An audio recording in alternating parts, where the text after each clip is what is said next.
नमस्कार दोस्तों, मैं विनोद कुमार ताती काबिल एकेडमी में आपका फिर से स्वागत है। आज मैं आप लोग के समक्ष बिहारी के दोहे यानी बिहारी की जो लिखी गई बिहारी सतसई है, उसमें जो संकलित कुछ पद संख्या जो आपके समक्ष दिखाई दे रही है, और ये सारे पद संख्या जो है आप लोग का सेकेंड एसएलएसटी जो इस बार एग्जाम होने वाली है उसके सिलेबस में दिया गया है। तो उन्हीं दोहों पर हम लोग चर्चा करेंगे। चलिए देखते हैं बिहारी जी से संबंधित जो दोहे हैं। बिहारी जी ने जो दोहे संकलित किए हैं बिहारी सतसई में, उनको पढ़ेंगे।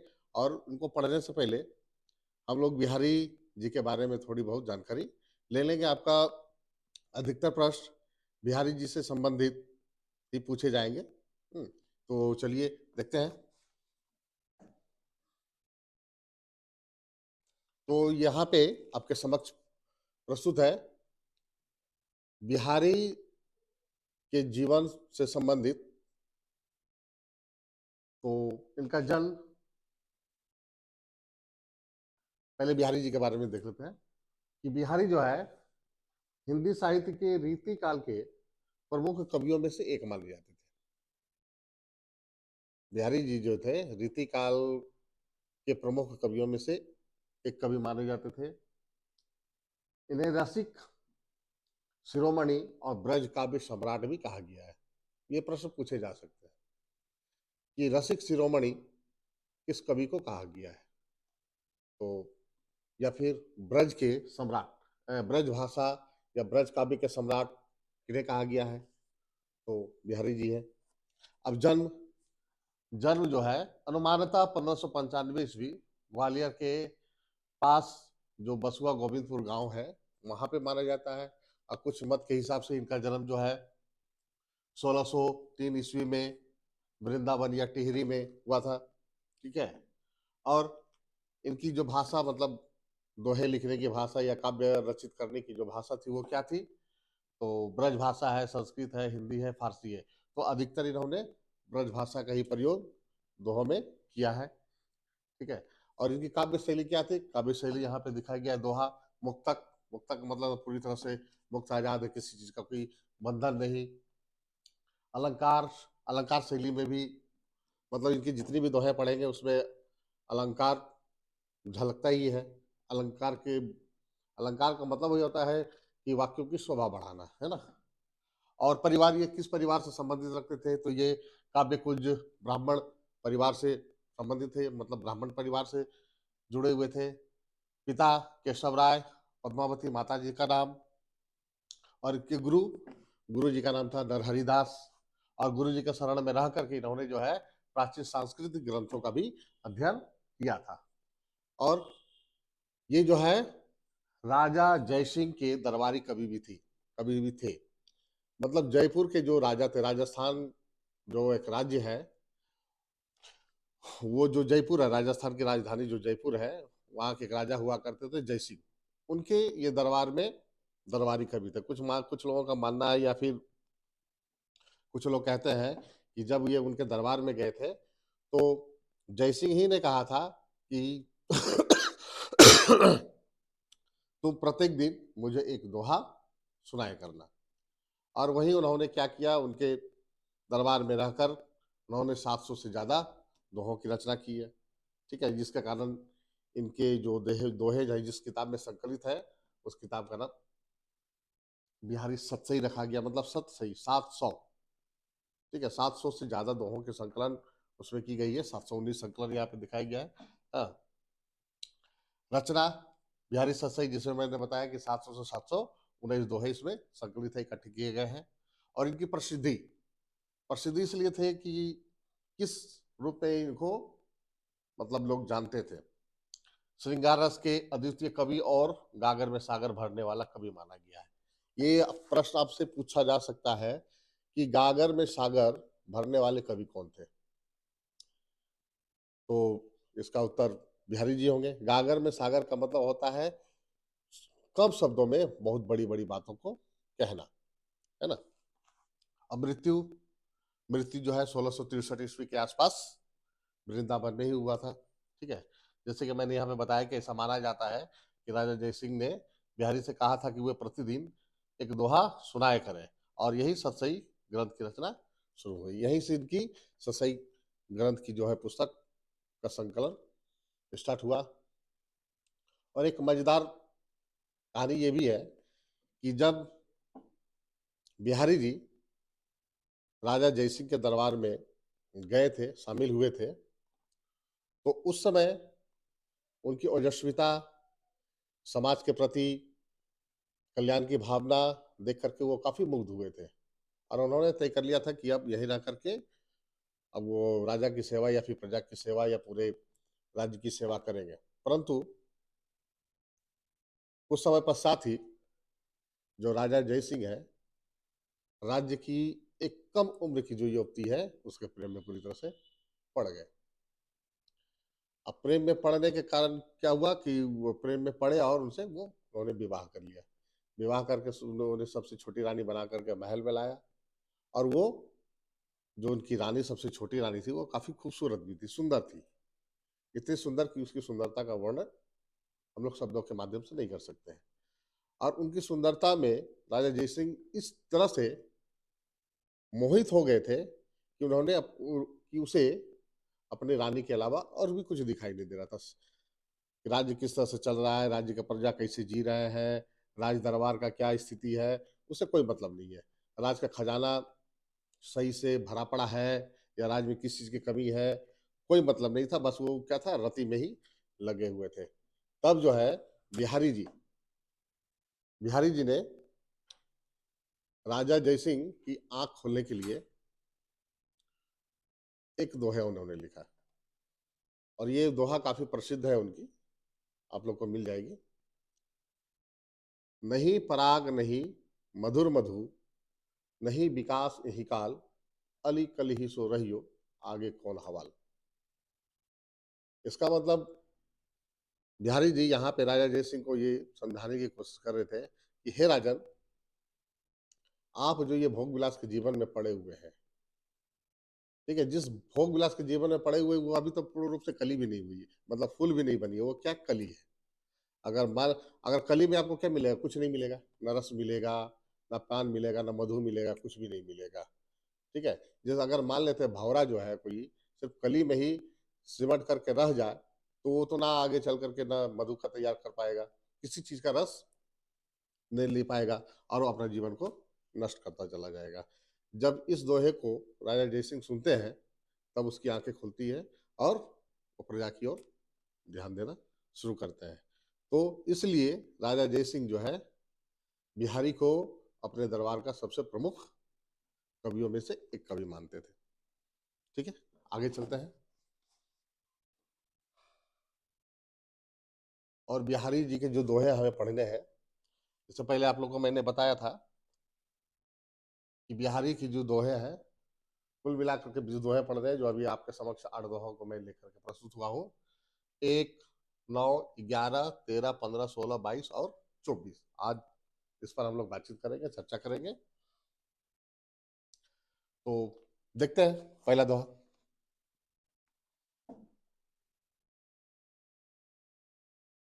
पूर्ण नहीं है, मैं एक बार बता देता हूँ। मेरी भव बाधा हरो, राधा नागरी सोए। मेरी भव बाधा हरो, राधा नागरी सोए। जा तन की झाई पड़े, तो श्याम हरित दूती होए। ये पूरा दोहे है, और उससे जो कठिन शब्द है, उनके जो अर्थ है, वो आपके समक्ष प्रस्तुत है। मेरी भव बाधा हरो से क्या इसका मतलब है, इसका अर्थ हुआ कि मेरी सांसारिक जो भी समस्याएं हैं, जो भी मुश्किलें हैं, आप उसको क्या कीजिए, निवारण कर दीजिए। हरो का मतलब हर लीजिए, समाप्त कर दीजिए, निवारण कीजिए। नागरी का मतलब होता है चतुर, और यहाँ नागरी शब्द जो है राधा के लिए प्रस्तुत की गई है। तन की झाई मतलब शरीर की काया कह सकते हैं, या शरीर की प्रतिबिंब या छाया। श्याम का मतलब हो गया श्री कृष्ण, और हरित दूती का होता है मन प्रसन्न हो जाना। तो इस पद में बिहारी, मतलब इस पद को पढ़ने से पहले हम लोग इसका प्रसंग जानेंगे कि ये प्रसंग क्या है। फिर से मैं पद को पढ़ रहा हूं। मेरी भव बाधा हरो, राधा नागरी सोए, जा तन की झाई पड़े, तो श्याम हरित दुति होय। इसका मतलब बिहारी जी जो है यहाँ पे राधा को, राधा जी से विनती कर रही है, और विनती करते हुए कह रहे हैं कि हे माता राधा, आप मेरी भी जितनी भी समस्याएं हैं, जितने भी दुख दर्द है, उनका निवारण कीजिए, आप उसको हर लीजिए। मतलब ये निवेदन कर रहे हैं। ठीक है, तब आगे चलते हैं इसकी व्याख्या की ओर। मेरी भव बाधा हरो, राधा नागरी सोए। तो यहाँ पे बिहारी जी ने किसी आराध्य को नहीं, बल्कि अपनी आराध्य की जो पत्नी है, श्री राम की जो श्री कृष्ण की जो सखा है या प्रेमिका भी कह सकते हैं, जो राधा है, उनसे वो प्रार्थना कर रहे हैं, गुहार लगा रहे हैं, विनती कर रहे हैं कि हे राधा, आप मेरी समस्याओं को हर लीजिए। कैसे हरिए? जिस प्रकार से अंधकार को सूर्य का प्रकाश पड़ने पर सारे के सारे अंधकार दूर हो जाते हैं और पूरा मंडल जो है, वायुमंडल या फिर पूरा जो जगत है, वो प्रकाशवान हो जाता है। ठीक आप उसी प्रकार मेरी भी समस्याओं को हल कीजिए। ठीक है, जब आप जो है भगवान श्री कृष्ण की समस्याओं को तुरंत निवारण कर देते हैं। यहाँ पे बिहारी जी कहते हैं कि श्री कृष्ण अगर उदास बैठे हुए रहते हैं तो वो आपकी एक झलक पा करके, जैसे ही आपकी छाया उस पर पड़ती है या आपसे उनकी नजर मिलती है, तो उनका सारा जो दुख दर्द समाप्त हो जाता है और वो प्रसन्न हो जाते हैं। जब आप जो है श्री कृष्ण की समस्याओं का हल कर सकते हैं, तो हम तो एक छोटे से आदमी है, नग्न आदमी है, तो आप मेरी समस्याओं को यूं ही निवारण कर सकते हैं। इसलिए यहाँ पे बिहारी जी ने राधा से निवेदन किया है कि आप मेरी भी समस्याओं को हल कीजिए, जिस तरह से आप भगवान श्री कृष्ण की समस्याओं को, दुखों को हरती हैं, आप मेरी भी दुखों को हर कर हमारे जीवन में उजाला ला दीजिए। ठीक है, अब दूसरे पद की ओर चलते, दोहे की ओर चलते हैं।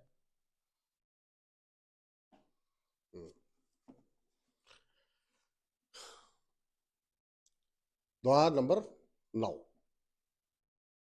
यहाँ पे थोड़ी सी कुछ गड़बड़ी हो जाने के कारण आपको गड़बड़ी दिख रही है, तो मैं एक बार पढ़ रहा हूं। बह के सब जिय की कहत, ठौरू कुठौरू लखे। यहाँ पे ठाव कुठाव हो गया ना, ये ठौरू कुठौरू लखे, छिन और छिन औरे से, एवं छवि छाके नैन। तो इससे संबंधित जो शब्दार्थ है आपके समक्ष प्रस्तुत है। बहके का मतलब होता है अपने नियंत्रण से बाहर, जिय की कहत मतलब मन की बात कहना, ठौर कुठौर का मतलब अवसर अनवसर मतलब मौका बेमौका, लखे ना कुछ नहीं देखता है समझता है, छिन और छिनौरे का मतलब पल पल में बदलते रहना। ठीक है, छवि का मतलब हो गया दृश्य या चित्र, छाके मतलब मदिरा पी करके मस्त या मतवाले बने रहना, नयन का मतलब हो गया नेत्र भाव भंगिमा। और यहाँ प्रसंग भी मैंने आप लोग के समक्ष प्रस्तुत किया है कि इस दोहे में, दोहे का प्रसंग क्या है। तो यहाँ है, सखी नायिका से कहती है कि तुझे अपना अनुराग या प्रेम छिपाए रखना चाहिए, इस तरह प्रेमोन्नत, ठीक है, देखकर लोग क्या कहेंगे। तो प्रसंग पढ़ करके हम लोग को समझ में आ गया होगा कि यहाँ पे किस विषय से संबंधित है और कौन किसे क्या कह रही है। तो फिर से मैं एक बार दोहे को पढ़ रहा हूं कि बह के सब जिए की कहत, ठौर कुठौर लखे ना, छिन और छिन और से, एवं छवि छाके नए। तो यहाँ पे एक सखी अपने सखी से अर्थात नायिका से कह रही है कि हे सखी, तुम्हारे जो नैन बहके हुए, ठीक है ना, बहके सब जिए की है, यह तुम्हारा जो मन बहका हुआ। मैंने पहले भी कहा था कि जो मन होता है वह चंचल होता है, वो मन किसी के बस में नहीं होता है ना। तो मन क्या होता, पल पल भर में बदलते रहता है, क्षण भंगुर होता है, कभी कुछ और कभी कुछ और, मतलब वो हर क्षण बदलते रहता है। ठीक है, तो यहाँ पे जो नायिका है वो प्रेम में इतनी उन्मत्त हो चुकी है कि उसे कुछ समझ में नहीं आ रहा है, और उसे सिर्फ और सिर्फ क्या चाह है, वो अपने प्रियतम से मिलना चाहती है। ठीक है, तो प्रियतम से मिलने के लिए उसके मन में जो आता है वो बोलकर चली जाती है। कोई अवसर नहीं देख रही है ना कोई, मतलब यहाँ पे बोला गया है ना, देखो अवसर अनअवसर मतलब मौका बेमौका, कहाँ कौन बड़े हैं कहाँ कौन छोटे हैं। ठीक है, वो प्रेम इतनी पागल हो गई है कि वो कुछ भी नहीं सोच पा रही है कि मैं क्या कह रही हूँ, इसका प्रभाव दूसरे के ऊपर क्या पड़ेगा। ठीक है ना, अगर मान लेते प्रेम में उन्मुक्त होकर के अगर कुछ गलत बात कह गए तो लोग समझेंगे कि ये पागल हो चुका है। ठीक है, और लोग उसका समाज में बहिष्कार करना शुरू कर देंगे। तो इसलिए यहाँ पे उसकी सखी उसको समझाती है कि ठीक है, तुम रति मिलन को तुम तड़प रही हो, तुम अपने प्रियतम से मिलने के लिए तड़प रही हो, तो वो ठीक है, एक तरह से ठीक है, लेकिन तुम जो बे मौका बिना मौका देखे तुम अपने प्रेम का जो इजहार सबके समक्ष कर रही हो, ये ठीक नहीं है। तुम अपने मन को अपने बस में रखो। तुम्हारा प्रियतम अगर तुमसे मिलना चाहेंगे या मिलन के अवसर आएंगे तो तुम उससे अवश्य मिल पाओगे, तुम्हारा मिलन भी संभव होगा। ठीक है ना, और यहाँ पे एक उदाहरण, मतलब कई उदाहरण दिए गए हैं। तो पहला ये हो गया, दूसरा है दिया है कि यहाँ आपके समक्ष है, ये देखिए, छाके का मतलब मदिरा पीकर के मस्त बने रहना। जिस प्रकार से कोई मदिरा पी करके मस्त व्यक्ति रहता है तो उसका भी मन क्या होता है, चंचल होता है, कभी कुछ कभी कुछ। अगर उससे सच्चाई उगलवानी होती है तो क्या करते लोग, किसी से अगर कोई बात निकालनी है, मतलब जो छिपी हुई बात है निकालनी है, तो कुछ लोग क्या करते हैं, मदिरा का सहारा लेते हैं, और क्या करते हैं, उसको मदिरा पिला करके उसके अंदर में जितनी भी रहस्यमयी बातें होती है, ठीक है ना, वो दूसरे के प्रति क्या सोचता है, उसके प्रति क्या सोचता है, वो क्या करता है, मदिरा पिला करके बाहर निकाल लेते हैं। और मदिरा पीने से क्या होता है, मैन जो और चंचल हो जाता है, वो भी बस में नहीं रहता, कभी सच भी बोलता है, कभी और बहुत पूरी तरह से सच बोल जाता है कि बाद में वो समाज दूसरे के सामने मुख दिखाने के लायक भी नहीं रहता। तो प्रेम उन्नत भी उस मदरे के नशे के समान है, जो कि उन्मुक्त हो जाने के बाद कुछ समझ में नहीं आ रहा है कि मैं क्या सही कर रहा हूँ और क्या गलत कर रहा हूँ, है ना। तो इसलिए सखी जो है उसको समझा रही है कि तुम अपने प्रेम मिलन को या प्रणय मिलन को या उन्मुक्ता को अपने कंट्रोल में, अपने बस में रखो। अगर तुम्हारा प्रियतम तुमसे सच्चा प्रेम करते हैं तो वो अवश्य तुमसे मिलने के लिए आएगा, तुम्हारा प्रेम मिलन अवश्य होगा। तुम अपने मन को अपने बस में रखो। ठीक है ना, ठीक है। इसके बाद अगली दोहे की ओर चलते हैं।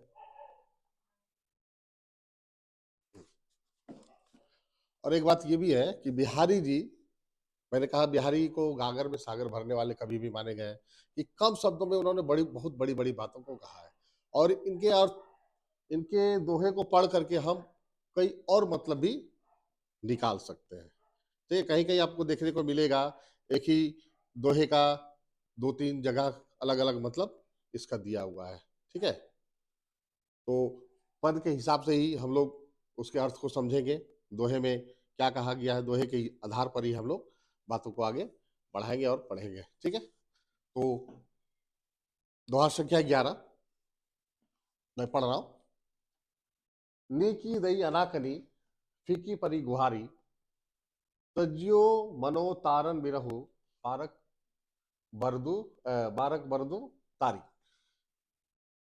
नीकी दई अनाकनी फीकी परी गुहारी, तज्यो मनो तारन बिरहु, बिरदू हो गए या बिरहू कर दिए हैं, बिरदू बारक बारनू तारी। तो इसके शब्दार्थ एक बार देख लेते हैं, आपके समक्ष है। अनाकनी का मतलब सुनकर के भी अनसुना कर देना। हाँ, फीकी का मतलब प्रभाव रहित। गुहारी का मतलब पुकार विनती या फरियाद करना। तारण मतलब तारने वाला, मोक्ष दिलाने वाले। बारक बिंदु मतलब एक बार ही, मतलब सर्वथा। बारनों का मतलब हाथी या गज कहते हैं। ठीक है ना, तो यहाँ पे प्रसंग भी आपके समक्ष प्रस्तुत है कि प्रस्तुत पंक्ति में कवि ने ईश्वर को तारनहार कहकर अपनी समस्याओं का निवारण या फिर समस्याओं को उद्धार करने की गुहार लगाते हैं या फिर प्रार्थना करते हैं। तो नीकी दई अनाकनी फीकी परी गुहारी, यहाँ पे बिहारी जी कह रहे हैं अपने आराध्य से गुहार लगा रहे हैं, निवेदन कर रहे हैं, और वो कह रहे हैं कि हे प्रभु, मैं आपसे इतनी विनती कर रहा हूं मैं आपसे विनती कर करके थक गया हूँ कि मेरे जीवन में जो भी समस्याएं हैं, जो भी कठिनाई है, मैं जिस मुसीबत में फंसा हुआ अर्थात मोह माया बंधन के चक्कर में जो फंसा हुआ हूँ, आप उससे मुझे बाहर निकालिए।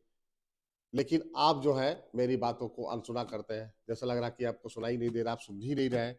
मेरी बातों पे आप जरा सा भी ध्यान नहीं दे रहे हैं। अर्थात इसका मतलब ये हुआ कि मैं आपका भक्त के रूप में मैं आपके समक्ष प्रस्तुत नहीं, अपनी भक्ति को मैं पेश नहीं कर पाया, ठीक है ना? मैं आपकी भक्ति की कसौटी पर अपने आप को खड़ा नहीं उतार पाया, जिसके कारण जो आप मेरी भक्ति या फिर मेरी गुहार को आप सुन नहीं रहे हैं, मुझे इनकार कर रहे हैं, मुझे अनदेखा कर रहे हैं, ठीक है ना? उसके बाद कह रहे हैं, तजियो मनो तारन बिरहु बारक बारुण हाथी। और यहाँ पे कह रहे हैं कि जब एक गज मुसीबत में पड़ा था, तो आपने ठीक उनका उद्धार करने के लिए, उसकी मदद करने के लिए आप जो है बिना कुछ सोचे समझे प्रस्तुत हो गए। लेकिन मुझसे क्या गलती हुई कि आप मेरी गुहार को सुन नहीं रहे हैं, मुझे अनसुना कर रहे हैं?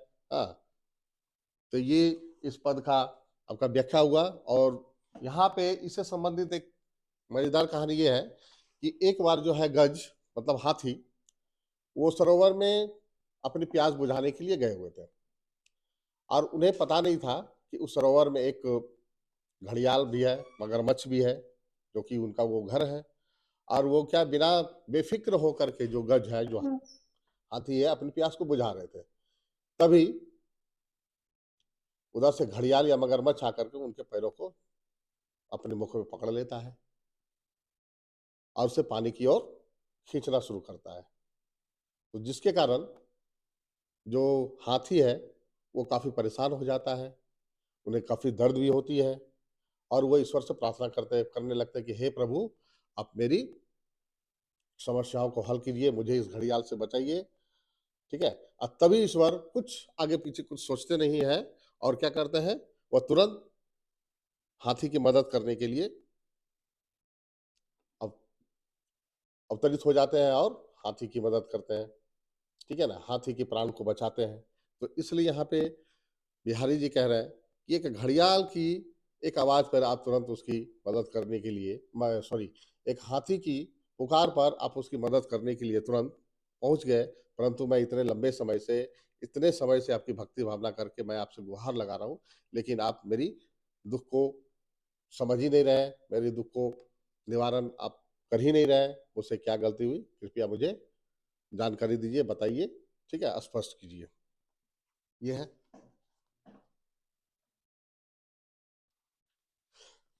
दोहा संख्या 13।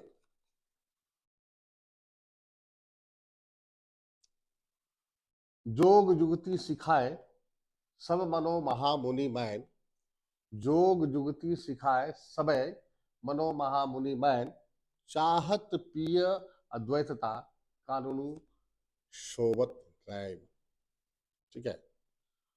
तो दोहे के जो कुछ अर्थ है वो देख लेते हैं। जोग जुक्ति का मतलब होता है, योग का मतलब योग साधना, हाँ, युक्ति का मतलब उपाय होता है। तो यहाँ पे नायक का मिलाप या फिर चित्त वृत्ति के विरोध द्वारा जीवात्मा का परमात्मा से मिलन के बारे में भी बताया गया है। एलिन करना, युक्ति का मतलब उपाय, क्या तरीका है। और सिखाए का मतलब सिखा देना, सिखाना। मानव का मतलब मान लेना, ठीक है? महामुनि मैंने यहाँ पे कामदेव को कहा गया है, ठीक है? चाहत का मतलब अपनी इच्छा को प्रकट करना, जाहिर करना। प्रिय का मतलब होता है प्रीतम। अकानूनी मतलब कान। और यहाँ कानून का मतलब एक तरह से हम लोग यहाँ पे कानन जिसको बोलते हैं जंगल, यहाँ भी ये भी हो सकता है। और शेवत का मतलब होता है शोभा देना। और नैन का मतलब नेत्र। प्रसंग यहाँ आपके समक्ष उपस्थित प्रस्तुत है कि यह दोहा नायिका के नेत्रों के सौंदर्य और उनकी प्रियतम से मिलने की तीव्र इच्छा का वर्णन करता है एवं विरह वेदना का भी वर्णन यहाँ पे किया गया है। क्या बोला गया है? जोग जुगति सिखाए सबे मनो महामुनि मैन, चाहत प्रिय अद्वैतता कानून शिवत नहीं। तो नायिका की जो सखी है वो नायिका से कहती है, क्या कहती है कि तुम जो महामुनि अर्थात कामदेव जैसे सुंदरता के मूर्ति, ठीक है ना, सुंदरता के मूर्त के पास तुम रहकर उनकी सेवा करके तुमने योग साधना करके सारे उपाय तुमने सीख लिया कि कैसे करके जो है अपने प्रियतम को अपने प्रेम के जाल में कैसे रिझाया जाता है। इसके लिए तुम्हें अलग से कोई बताने की आवश्यकता नहीं है, ठीक है ना, क्योंकि तुम्हारे गुरु कौन है? महामुनि मैन अर्थात कामदेव। और कामदेव तो रूप के देवता माने जाते हैं कि उसके रूप को देख करके बड़े बड़े जो है मतलब अप्सराएं जो है उस पर लट्टू रहती थी, और तुम उसके समक्ष रहकर उसकी भक्ति भावना करके तुमने सारी योग साधनाओं तो सीख लिया कि कैसे अपने प्रियतम को अपनी ओर झुकाया जाता है, उसे रिझाया जाता है, कैसे प्रेम में उसको लिप्त किया जाता है ना। चाहत पिय अद्वैत कानून सेवत नहीं। और यहाँ पे कह रहे हैं कि तुम्हें अपने प्रियतम को रिझाने की जरूरत भी नहीं है, क्योंकि तुम्हारे नेत्र इतने सुंदर है कि तुम्हारे नेत्र जो है कानों का स्पर्श करती है। अर्थात यहाँ नायिका की सहेली ये कहना चाहती है कि तुम्हारे जो नेत्र है वो हिरण के नेत्र के समान है। हिरण के नेत्र कितनी सुंदर होती है, उसके जिससे नेत्र लग रहा है कि कानों को स्पर्श कर रही है और उसकी सुंदरता को और बढ़ा देती है। तो यहाँ बोले कि नायक तुम्हारे नेत्र को देख करके तुम पर लट्टू हो जाएंगे, तुम पर फिसल जाएंगे, है ना। तो तुम्हें और कुछ उपाय करने की आवश्यकता नहीं है। तुमने बहुत वर्षों तक जंगल में रहकर अपने प्रियतम की बाट जो ही है, और बाट जोते जोते तुमने कामदेव की आराधना भी की, पूजा की, जिसके कारण तुम्हारे पास सारे योग साधना उपलब्ध हो गया है। तुम्हें किसी से शिक्षा दीक्षा लेने की आवश्यकता नहीं कि अपने प्रियतम को अपने प्रेम के जाल में कैसे लिप्त किया जाता है, उसे कैसे लट्टू बनाया जाता है, या फिर कैसे उसको अपने वश में किया जाता है। ठीक है, ये हो गया। अब पद संख्या 15 की तरफ बढ़ते हैं। प्रिय बिछुड़न को दुसह दुख हर्षु जात प्यो मर। प्रिय बिछुड़न को दुसह दुख हर्षु जात प्यो मर। दुर्योधन लो देखियति तजत प्राण यही बार। इसका अर्थ हम लोग देख लेते हैं, शब्दों का अर्थ, जो कठिन शब्द है उसके अर्थ है। प्रिय बिछुड़न का मतलब होता है प्रियतम से अलग होना, ठीक है ना। दुसह दुख का मतलब ऐसा दुख जिसको बर्दाश्त नहीं कर सकते, असहनीय दुख। हर्षों का मतलब हर्ष भी, खुशी। हाँ, जात का मतलब जाना, चले जाना। प्योर मार्ग का मतलब होता है प्रीतिशाला, यानी पिता का घर, जिसको हम लोग नैहर भी कहते हैं। दुर्योधन लो मतलब दुर्योधन की तरह की स्थिति। अब यहाँ पे दुर्योधन का नाम क्यों आया है मैं ये आप बताऊंगा। देखियति मतलब देखी जाती है, यही बार, इस बार, अब की बार नैहर जाते समय। तो यहाँ पे क्या बोला है, प्रसंग आपके समक्ष है। यहाँ नायिका के दुख और हर्ष का वर्णन किया गया है। वैसी स्थिति दुर्योधन की मृत्यु के समय हुआ था। यहाँ जो इस पद की जो विशेष नायिका है, जो मुख्य नायिका है, उसके दुख और सुख दोनों का वर्णन एक साथ यहाँ पे किया गया। दुख ये कि विवाह के उपरांत तू अपने मैकर जा रही है। अब मैके जा रही है तो मतलब क्या होता है, अपने पति को ससुराल में छोड़ना है। और कहाँ जा रही है? मैके जा रही है। तो पति को छोड़ने का भी दुख है और अपने नैहर जाने का भी सुख है। तब ये हर एक स्त्री की मनोभावनाएं है या मनोस्थिति होती है कि एक लंबे समय तक अपने प्रियतम या अपने पति के साथ या अपने स्वामी के साथ रहने के कारण क्या होता है, उनके साथ सानिध्य ज्यादा बढ़ जाता, प्रेम अत्यधिक बढ़ जाता है। और जब उसे छोड़ करके कहीं जाना होता है तो हमेशा उसकी ही चिंता सताते रहती है कि मेरे जाने के बाद उनकी क्या स्थिति होगी, मतलब उसका सेहत का ध्यान कौन रखेगा, उनके खान पान का ध्यान कौन रखेगा, उनकी सेवा कौन करेगा। ये जो है चिंता एक स्त्री को, एक पत्नी को ये खाई जाती है। इसलिए ये यहाँ पे दुख के बारे में कहा गया। असुख ये है कि बहुत लंबे समय के बाद मैं कहाँ जा रही हूँ, अपने नैहर जा रही हूँ, मायके जा रहा हूँ, जहाँ पे मैंने जन्म लिया, पला बढ़ा, हाँ, पढ़ाई लिखाई सब कुछ किया। आज बहुत दिनों के बाद अपने माँ बाप, भाई बहन, अपने सखा सखी, रिश्तेदारों से मिलूंगी, ये जो है अलग खुशी है। तो इसलिए यहाँ पे नायिका के दुख और सुख दोनों का वर्णन एक साथ है। दुख इसलिए है कि वो अपने प्रियतम को छोड़कर जा रही है। प्रियतम को छोड़कर जा रही है मतलब हमेशा के लिए नहीं है, कि जितने समय तक मैं यहाँ पे नहीं रहूंगी उसका देखभाल कौन करेगा। और दूसरी खुशी ये है कि वो कहाँ जा रही है, अपने नैहर जा रही है, बहुत समय के बाद अपने माता पिता बहनों के सानिध्य में। ठीक है। और फिर यहाँ पे बोला गया है, दुर्योधन लो देखियति तजत प्राण ही बार। तो जब जो है नायिका अपने पति को छोड़कर नैहर जा रही होती है, तब उसकी स्थिति कैसी होती है, दुर्योधन की तरह। और दुर्योधन कौन थे, तो महाभारत के सबसे बड़े विलन के रूप में माने जाते हैं, है ना। और जब इनकी मौत जब नजदीक आती है, तो मौत कैसी हुई तो मालूम है कि भीम ने इनके जंघे पर प्रहार करके गदा से तब इनकी मृत्यु हुई थी। जब इनकी मृत्यु हो रही थी, तब वो सोच रहे थे, क्या सोच रहे थे, कि काश मैं अपने सगे संबंधियों के साथ छल नहीं करता, तो आज मेरी मृत्यु इस तरह से नहीं होती, आज मैं नहीं मरता। दुख इस बात का है और सुख इस बात का है, सुख भी है मरने का, उसे दुख भी है और सुख भी है। सुख इस बात का है कि चलो मैंने जो है देश के सबसे बड़ा बलशाली जो योद्धाएं हैं सबको मैंने धूल चटाई, पराजित तो नहीं कर पाया, लेकिन ईंट का जवाब पत्थर से दे दिया, उनके साथ डटकर का मुकाबला किया। भले आज मेरी अंत हो रही है, उसका मुझे गम तो है, लेकिन खुशी इस बात की है कि उन्होंने जम करके उनका विरोध भी किया, उनके साथ लड़ाई भी की, भले उन्हें अंत में पराजय और मृत्यु हासिल होता है। तो उस नायिका की स्थिति भी यहाँ पे वही है, दुविधा में है, सुख भी है और दुख भी है।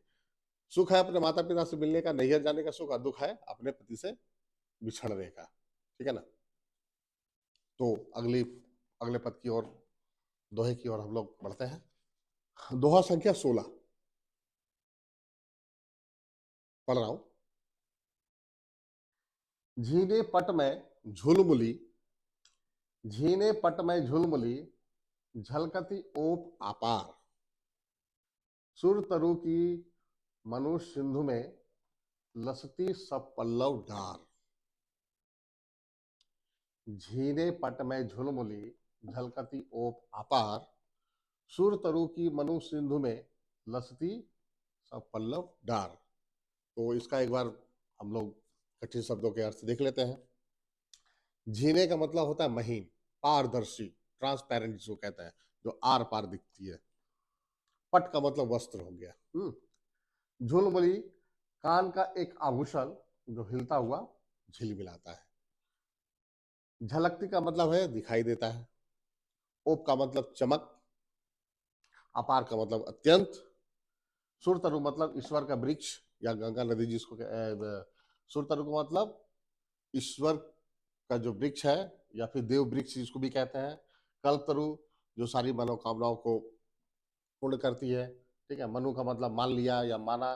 सिंधु का मतलब समुद्र सागर। हाँ। लसती का मतलब शोभित होना या शोभा बढ़ाना। और सपल्लव का मतलब होता है पत्तों से युक्त डार या डाली, जिस डार में पत्तियां लगे रहते हैं उसको सपल्लव कहते हैं। तब यहाँ पे बिहारी जी ने ये दो पंक्तियों में बहुत बहुत बड़ी बातों को यहाँ पे कहा है। तो सबसे पहले यहाँ पे कह रहा है कि झीनी पट में झुलमुली, झलकती ओप अपार। या ओप का मैंने आपके क्या अर्थ लिखा है, चमक। लेकिन एक ओप का मतलब यहाँ पे ये भी होता है अंग प्रत्यंग, वो अंग जिसे ईश्वर ने सर्व की मिट्टी से बनाया। यहाँ ओप का ये भी अर्थ होता है। तो प्रसंग देख लेते हैं। प्रसंग ये आपके समक्ष है कि प्रस्तुत प्रसंग में कवि महीन वस्त्र धारण करने वाली एक नायिका द्वारा कानों में पहने गए झिलमिल नामक आभूषण की तथा उनकी सुंदर काया का वर्णन किया है। तो प्रसंग सही समझ में आ गया। कि झुलमुली तो एक बहाना है, और बिहारी जी ठहरे रीतिकाल के, तो वो कह सकते एक तरह के वो रसिया भी थे। रस लेने में उन्हें बड़ा आनंद आता था, और उन्होंने अधिकतर जो दोहे हैं वो नारी से संबंधित, नारी के रति, प्रेम, मिलन, प्रणय, बंधन, इन्हीं सभी पर उन्होंने ज्यादा, अधिकतर दोहों को उन्होंने इसी को आधार बना करके उन्होंने लिखा है। तो यहाँ पे बोला गया, झीनी पट में झुलमली झलकती ओप अपार। जो विशेष नायिका है वो अपने शरीर पर ऐसे वस्त्र को धारण की है जो कि झीनी है, बहुत पतली है, बहुत महीन है, और पूरी तरह से पारदर्शी है।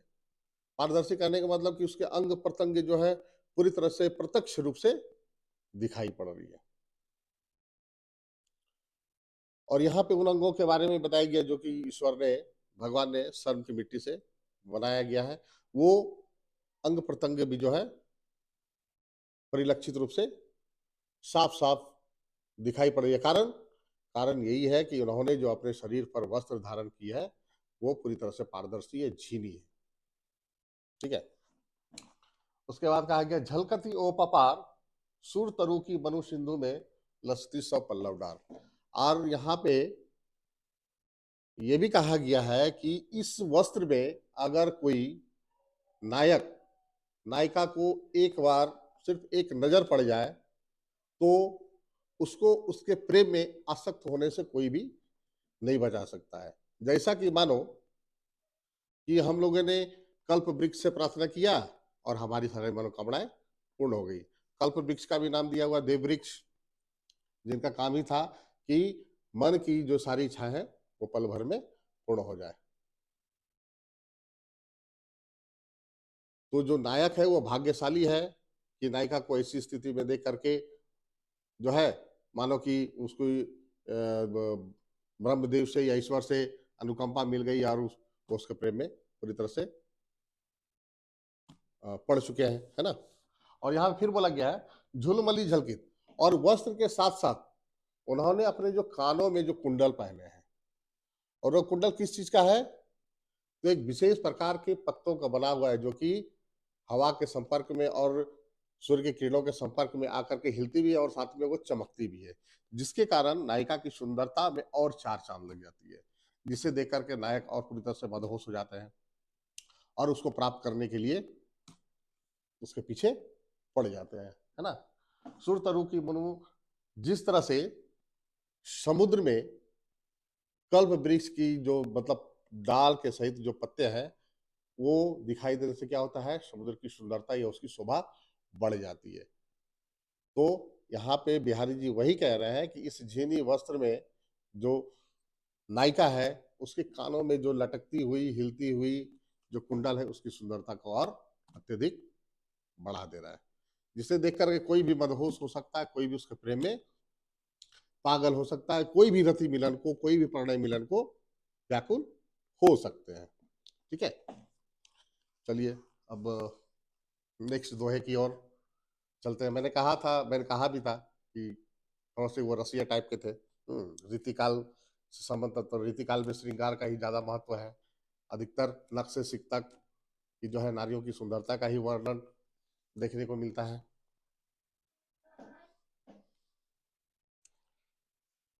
दोहा संख्या 22।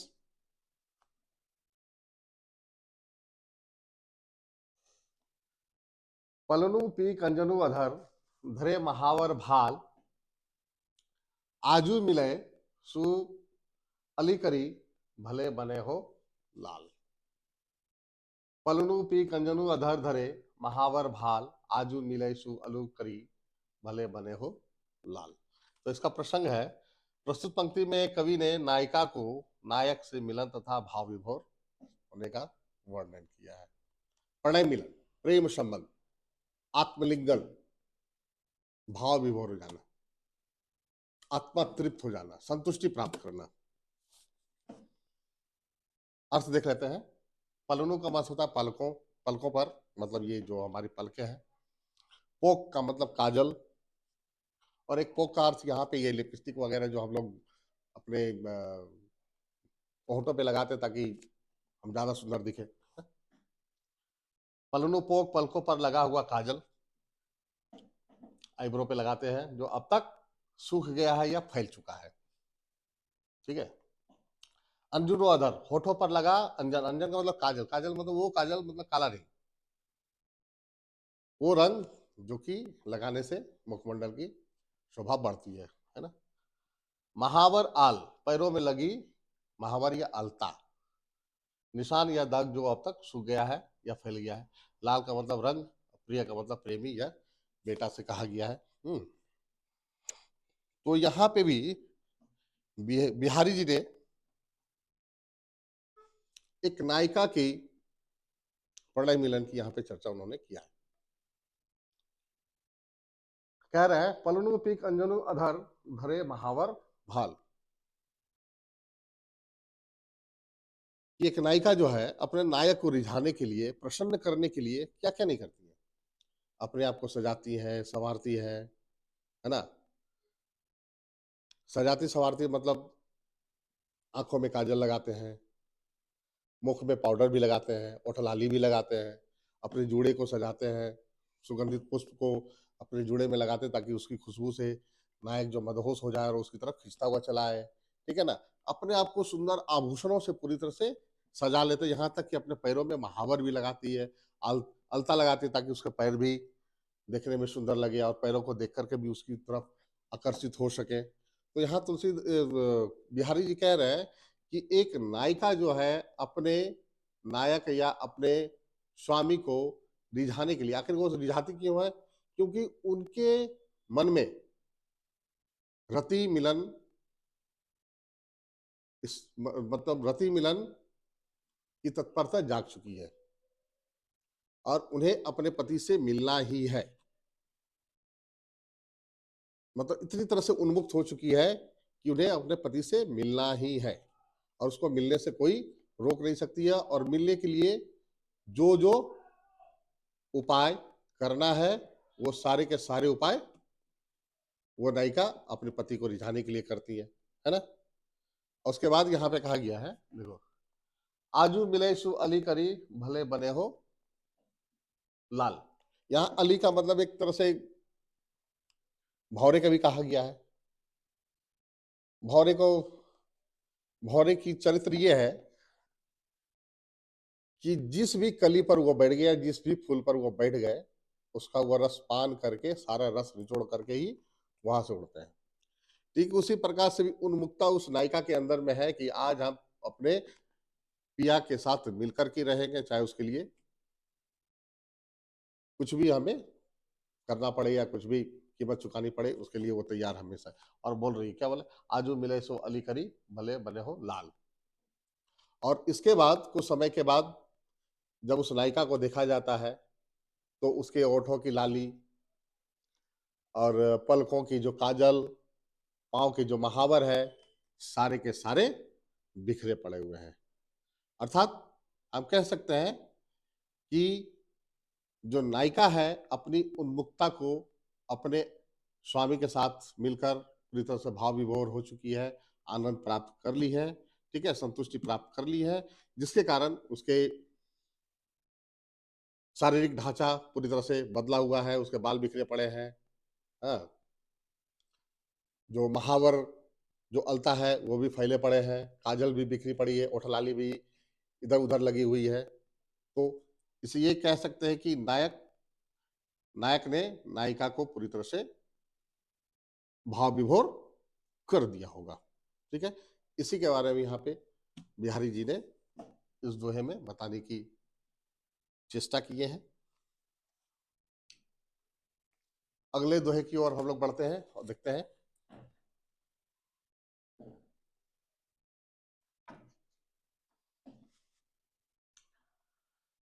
दोहा संख्या 24। पति रति की बतिया कही, सखी लखी मुस्काई, कई कई सबे टला टली, अली चली सुख पाई। पति रति की बतिया कही, सखी लखी मुस्काई, कई कई सबे टला टली, अली चली सुख पाई। यहाँ अली का मतलब यहाँ पे सखिया, अली का मतलब यहाँ भौरानी। शब्दार्थ देख लेते हैं। तो पति का अर्थ होता है प्रियतम, रति प्रेम मिलन या प्रणय बंधन, बतिया का मतलब आग्रह करना, बताना, इच्छा जाहिर करना। सखी का मतलब नायिका की बांधवी या जो सहेली होती है। लखी का मतलब सुनकर, मुस्काई मुस्कुराकर। कई कई मतलब इधर उधर हट जाना। सबई का मतलब सारी जितनी भी उनकी सखियां थी। टला टली मतलब टाल मटोल करना। हाँ। अली का मतलब भंवरा, यहाँ सखिया, भंवरा से नहीं सखिया से, सखियों से यहाँ पे सखियों के बारे में बताया गया है। चली मतलब चले जाना, रति मिलन समय देना। चले जाना मतलब स्पेस दे देना ताकि आपस में वो लोग मिलकर के बात कर पाए। सुखोपाय का मतलब तृप्ति प्राप्त करना। तो यहाँ पे प्रसंग आपके समक्ष है। यह दोहा पति पत्नी के बीच प्रेम संवाद और सखियों की प्रतिक्रिया को दर्शाया गया है। तो आपको मैंने पहले ही बताया था कि जो बिहारी जी थे वो रीतिकाल के श्रृंगारिक कवि हैं। उनकी उनके सारे दोहों में आपको श्रृंगार भर भर करके नजर आएंगी। और उन्होंने अधिकतर नायिकाओं के नख से लेकर सिक तक का वर्णन उन्होंने किया है। अधिक दोहों में उनके प्रणय संबंध, प्रणय मिलन के बारे में ही बताया गया है। तो जो दोहा 24 है, 24 है, इसमें भी यही कही गई है कि पति रति की बतिया कही, सखी लखी मुस्काई, कई कई सवे टला टली, अली चली सुख पाई। नायिका और उसकी सखियां बैठ करके बातचीत कर रही हैं, तभी उधर से नायिका की जो नायक है, जो पति है, वो आते हैं और इशारे उशारों में अपनी जो है नायिका को इशारे करते हैं कि आज जो है कुछ हम लोग प्रेम पूर्वक या रति पूर्वक बातें करेंगे। ठीक है। तभी जो है उसकी जो सखियां है, नायक की जो है भाव भंगिमा को पूरी तरह से समझ जाती है और वो क्या करती है, अपने सखी के साथ दूरियां बनाना शुरू कर देती है, टाल मटोल करना शुरू कर देती है कि अब तुम्हारा पति आ गया है, अब तुम उसकी सेवा करो, अब हम लोग को छोड़ो, मैं आप चलिए। तो भाव भंगिमा, उसकी सखियां जो है इतनी समझदार है कि पति की भाव भंगिमा को देख करके वो समझ जाती है कि आज पति जो है रति के आतुर है, रति के लिए आतुर है। इसलिए उसकी सखियां जो है टाल मटोल करके अपने सखी को उनके नायक के साथ भेजने की कोशिश कर रही हैं। परंतु जो नायिका है वो समझ नहीं पा रही है। इसलिए अंततः सखी को क्या करना पड़ता है, अपनी सहेली को छोड़कर चले जाना पड़ता है। इसलिए वो चली जाती है ताकि जो उन लोग को पूरा समय मिल पाए और आपस में प्रणय संबंध या प्रेम पूर्वक जो बातें करना है वो बातें कर सके और अपने प्रणय बंधन में लिप्त होकर के सार्वभौम की सुख को प्राप्त कर सके। बिहारी जी ने इस दोहे में यही बताने की चेष्टा किए हैं कि किस प्रकार से एक पति जो है अपने पत्नी को रिझाने और रति मिलन की बातें करते हैं। ठीक है। तो आपका काबिल एकेडमी में स्वागत है। और इसके बाद जो बचे हुए जो दोहे हैं उसके बारे में भी हम लोग अगली कक्षा में चर्चा करेंगे। धन्यवाद। काबिल एकेडमी में आपका स्वागत है।